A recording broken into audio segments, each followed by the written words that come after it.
So I've been putting off this video for about 5 years now, when I first started having my own battles with mental health. I mean, even right now, guys who work for me, my wider family, all of my friends have no idea how bad things have been under the surface and that I have any problems at all. So here it goes. If you're a business owner and you're going through a bit of a tricky time, please give yourself the 10-15 minutes to watch this video. You won't regret it.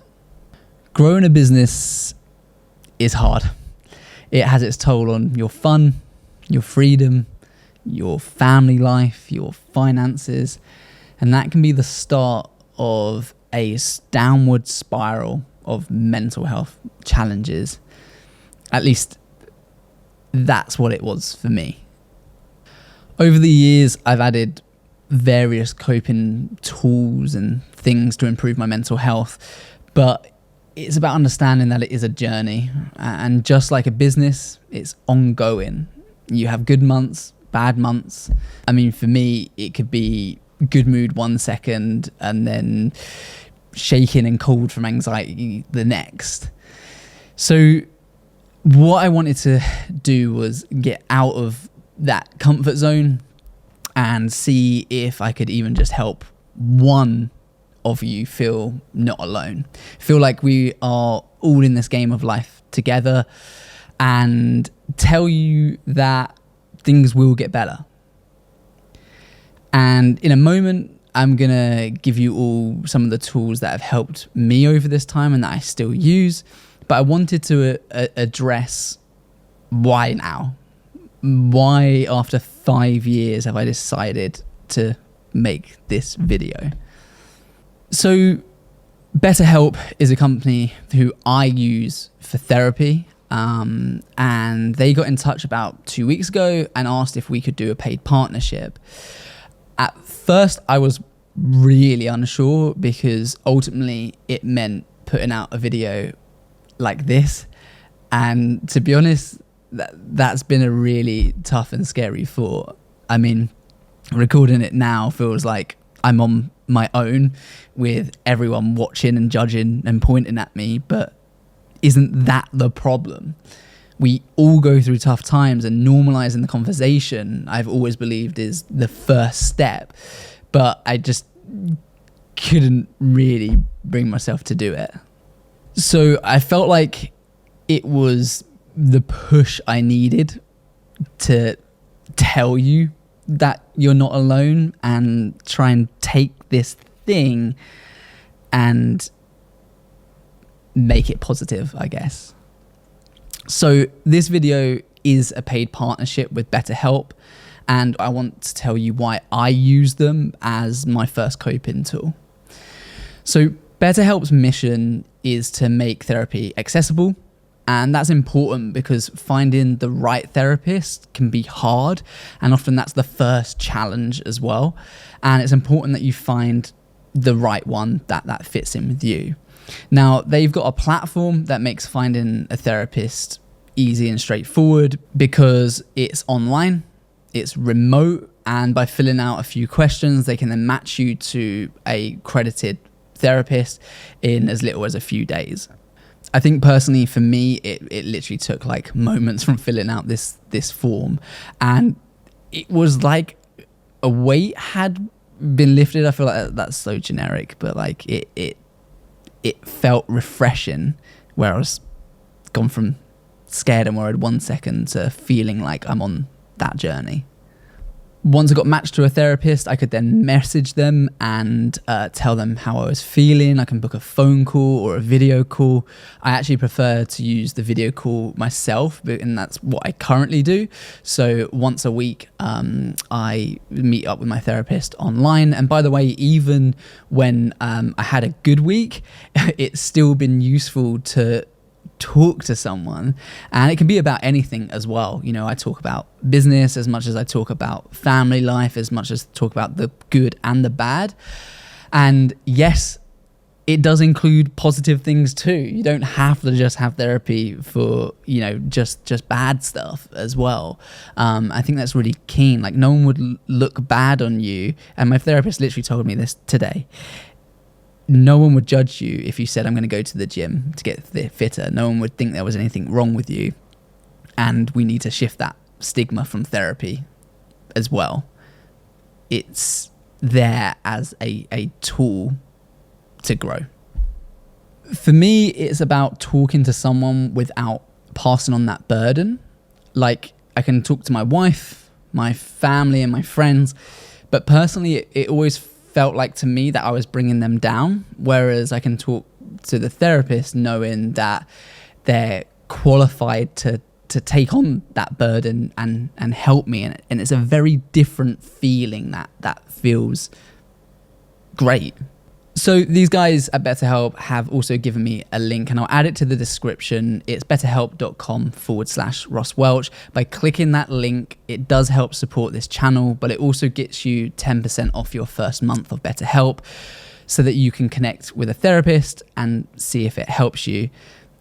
I had thought at this point, because they've extended this to my team to offer their services for free, and I thought that I would maybe film that, and then thought again, no, that's very personal. So I will be giving this to my team and people I work with to give them the option if they feel like it is right for them.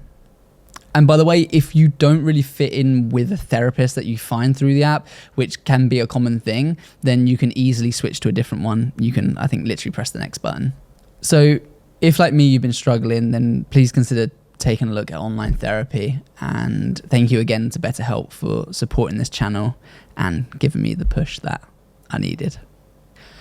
So moving into the rest of the video, I want to share with you the other tools that I use to manage my mental health and try and just improve my life in all areas.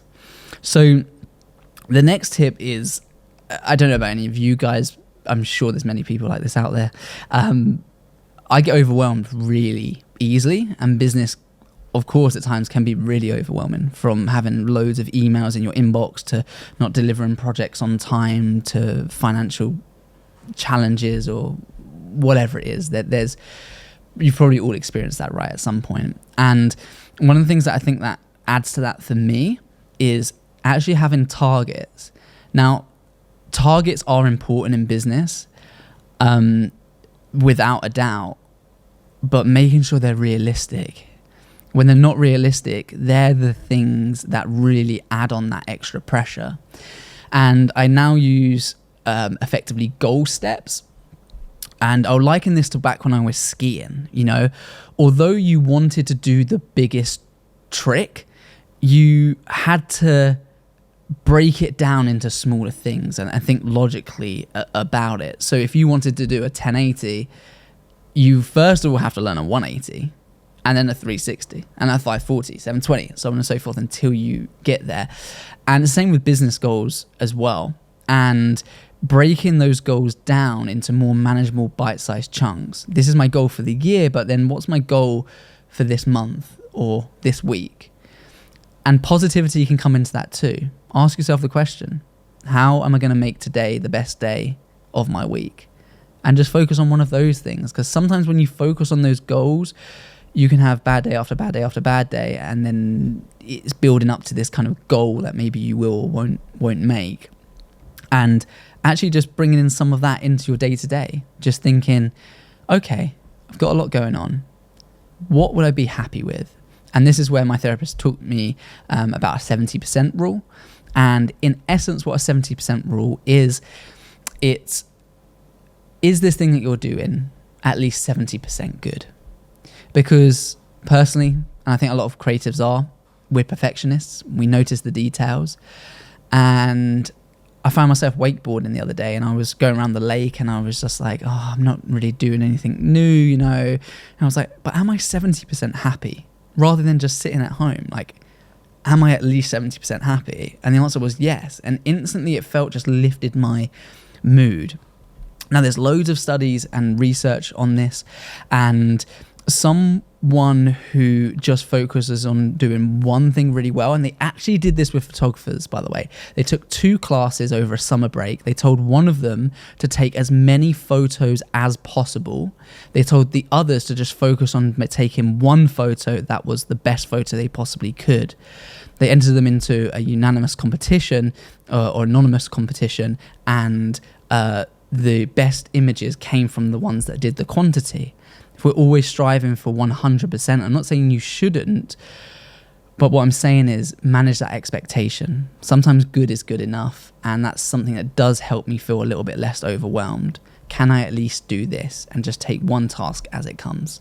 Breaking it down into those smaller bite-sized chunks and not allowing myself to get too overwhelmed. So there's a couple of tips all mashed up into that one. Having a non-negotiable day off. Now, as a business owner, you can work literally all the time. And that's hard to switch off from, because most people like me think that, well, if I had this much output in 7 hours, if I just work 14 hours, I'll double the output.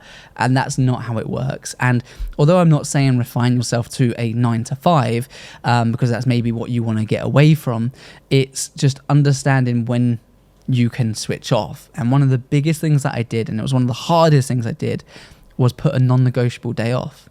The last Friday of every month, it says in the calendar, Ross off, non-negotiable.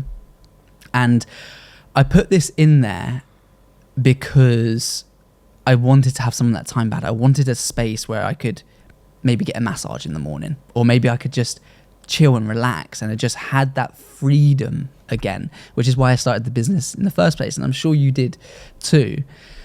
And that's been really powerful, but it was so hard to just pull it in the calendar. I come up with all of these excuses why it wouldn't work and why it's not possible and why people needed me, and the reality is that wasn't the case. So my advice here is do the same, 1 day a month, have it the same day, pull it in the calendar and stick to it. Of course, there's going to be times where you have to work that day. If your biggest client that is really going to change your life needs something happening on that day, then move it. That's fine. It's okay. We're thinking about 70%. If you can make that change 70% of the year and not 100%, you're going to have a better quality of life because of it. So non-negotiable days off are a huge thing that I would recommend doing. I don't know if any of you have heard of free writing. I never had done. It's something that is really helping me right now. And when I feel stressed or I feel like I've got a lot on, that's mainly where a lot of my stresses come from, as you've probably tell now. It's free writing is just taking moments, set yourself a random timer each day, and just write down everything that's in your mind happening right then. And I can do this actually when I'm stressed as well, and I'll write down exactly what it is that's bothering me. And the power of getting that onto paper, I used to just think, it makes no difference if it's in your head or on paper, and I swear to God, it makes a huge difference. If you can write that down, get it out of your head, it feels like it's kind of being dealt with. If you feel overwhelmed and you list these things out, it's much clearer to see. And I often find myself going, oh, actually, there's not that many things on that I thought I had. My head was just getting clogged up with all of this stuff, but really there's just 4 things. And free writing enables that by random points of the day, just writing down everything that's in your head. And it's really interesting to find out what kind of things and thoughts you've got going on. And you don't have to do anything with those thoughts. You don't have to judge your thoughts. Your thoughts aren't a direct reflection of who you are. You can choose to listen or do something or not. But free writing is a really cool skill that I really enjoy doing. I want to share that with you.